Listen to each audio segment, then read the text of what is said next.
हमारे व्याकरण का विषय है संज्ञा। संज्ञा जिसे इंग्लिश ग्रामर में हम नाउन भी कहते हैं।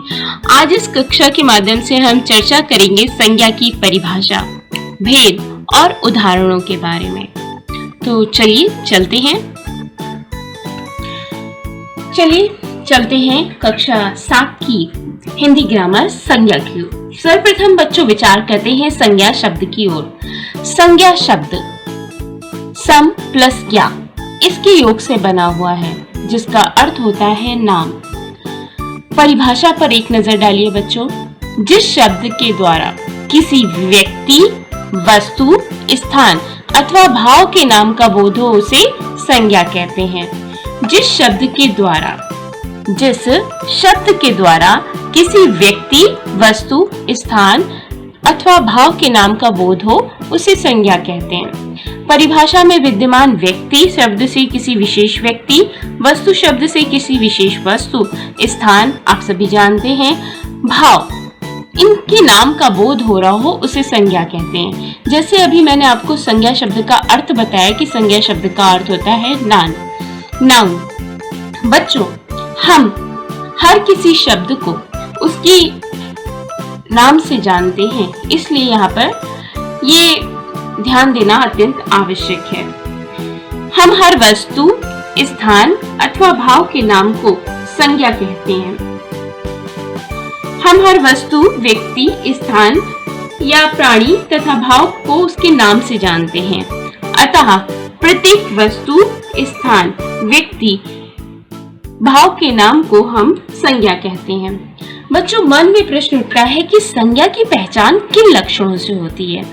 तो बच्चों, संज्ञा की पहचान करने के लिए हमें कुछ तथ्य विशेष रूप से ध्यान रखने होंगे।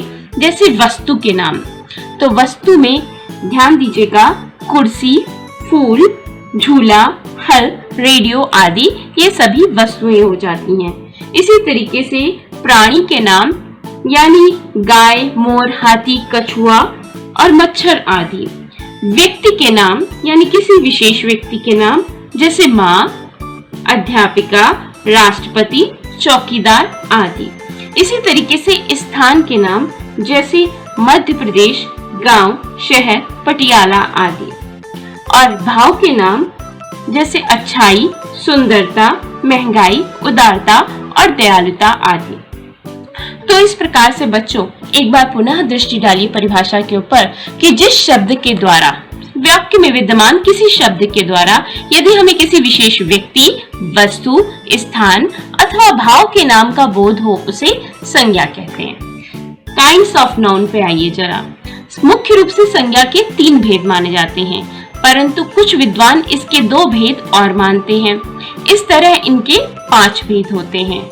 यानी मुख्य रूप से हम संज्ञा के 3 भेद मानते हैं, परंतु कुछ विद्वान ऐसे भी हुए हैं जो 2 भेद और मानते हैं, और इस तरीके से इनके 5 भेद होते हैं। पहला भेद है व्यक्तिवाचक संज्ञा, दूसरा भेद है जातिवाचक संज्ञा, तीसरा भाववाचक संज्ञा, चौथा समूहवाचक संज्ञा और 5वां द्रव्यवाचक संज्ञा। इस प्रकार से बच्चों पहले भेद व्यक्तिवाचक संज्ञा की ओर हम चलते हैं।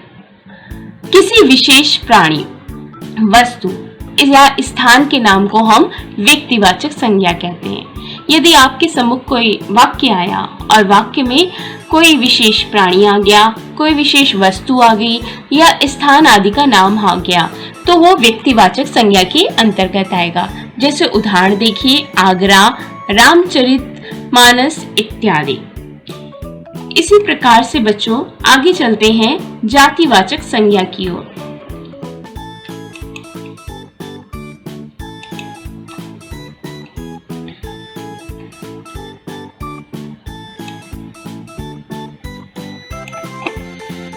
जिस संज्ञा शब्द से पूरी जाति, वर्ग या समुदाय का बोध हो रहा हो उसे जातिवाचक संज्ञा कहते हैं। यानी वाक्य में विद्यमान कोई शब्द ऐसे हैं जिनसे हमें उनकी पूरी जाति, वर्ग या समुदाय का बोध हो रहा हो तो उसे जातिवाचक संज्ञा कहते हैं। जैसे नदी, अध्यापक, किसान, सागर, झरना आदि।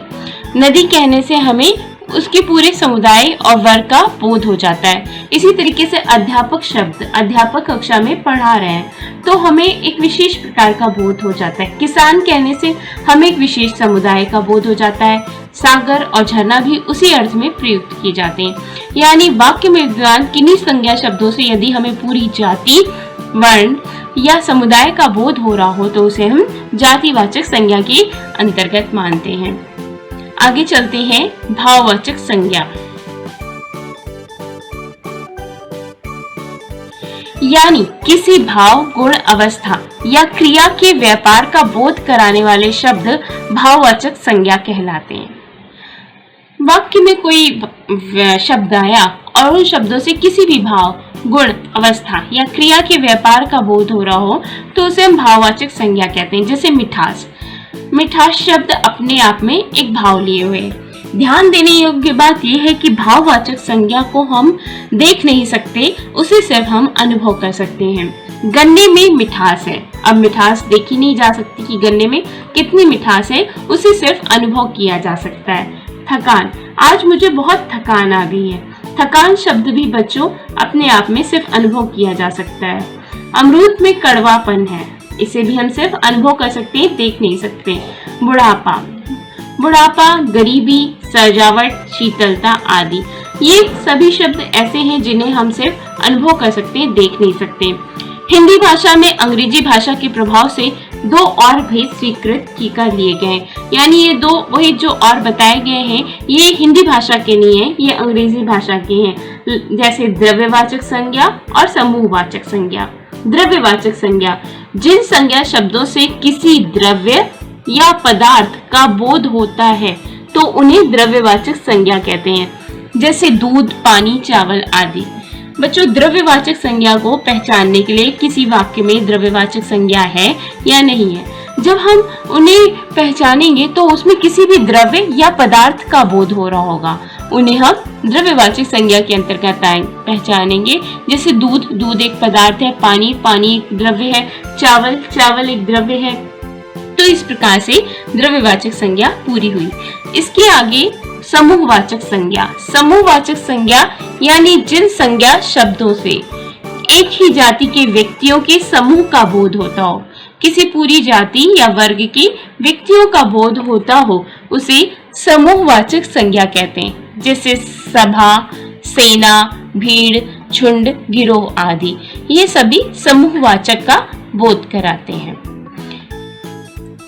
समूहवाचक संज्ञा को एक बार पुनः देखिए कि जिन संज्ञा शब्दों से एक ही जाति के व्यक्तियों के समूह का बोध हो रहा हो, किसी एक विशेष जाति के, जैसे सेना शब्द कहा तो सेना शब्द कहने से किसी विशेष जाति के व्यक्तियों का बोध हो रहा हो, समूह का बोध हो रहा होता है, तो उसे समूहवाचक संज्ञा के अंतर्गत मानते हैं।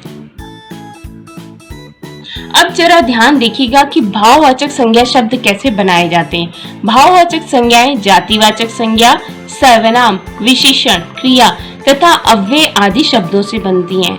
भाववाचक संज्ञा बनाते समय शब्दों के अंत में प्रायः पन, त्व, ता आदि शब्दों का प्रयोग किया जाता है। यानी भाववाचक संज्ञाएं, आपने जातिवाचक संज्ञा पढ़ा, सर्वनाम भी आप पढ़ा है आपने, विशेषण और क्रिया तथा अव्यय शब्दों से बनती हैं। और भाववाचक संज्ञा बनाते समय हम शब्दों के अंत में पन, त्व, ता आदि शब्दों का प्रयोग करते हैं।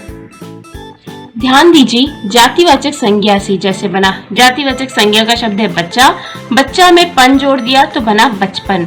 बूढ़ा, बुढ़ापा। मनुष्य, मनुष्यता। सेवक, सेवा। लड़का, लड़कपन। नारी, नारित्व। शत्रु, शत्रुता। युवा, यौवन। वीर, वीरता। इसी तरीके से शिशु से शैशव और नारी से नारित्व, इन शब्दों का निर्माण हुआ। इसी तरीके से विशेषण से मित्र से मित्रता, मीठा से मिठास, ठंड से ठंडक, गोल से गोलाई, भूखा से भूख, महान से महानता, ऊंचा से ऊंचाई, प्यासा से प्यास, चतुर से चतुराई, भोला से भोलापन, सफेद से सफेदी। तो इस प्रकार से विशेषण से भी हम बना सकते हैं भाववाचक संज्ञा। अब ध्यान दीजिए यहाँ पे सर्वनाम से संज्ञा शब्द कैसे बनते हैं, भाववाचक संज्ञा। मनुष्य से मनुष्यता, अपना अपनत्व, स्व स्वत्व, मम ममता, सम समता, पराया परायापन, सर्व सर्वस्व, निज निज। क्रिया से भाववाचक संज्ञाएं कैसे बनती हैं, जैसे सुनना एक क्रिया है, सुनाई सुनवाई, कमाना कमाई, बहना बहाव, काटना कटाई, देखना दिखावा, रोना रुलाई, चलना चाल, देना दान, हंसना हंसी। तो इस प्रकार से बच्चों आज इस कक्षा के माध्यम से हमने सीखा संज्ञा की परिभाषा, उसके भेद और उदाहरण, और भाववाचक संज्ञाएं किस प्रकार से बनती हैं। अगली कक्षा में पुनः मिलेंगे, तब तक के लिए नमस्कार, जय हिंद, जय भारत।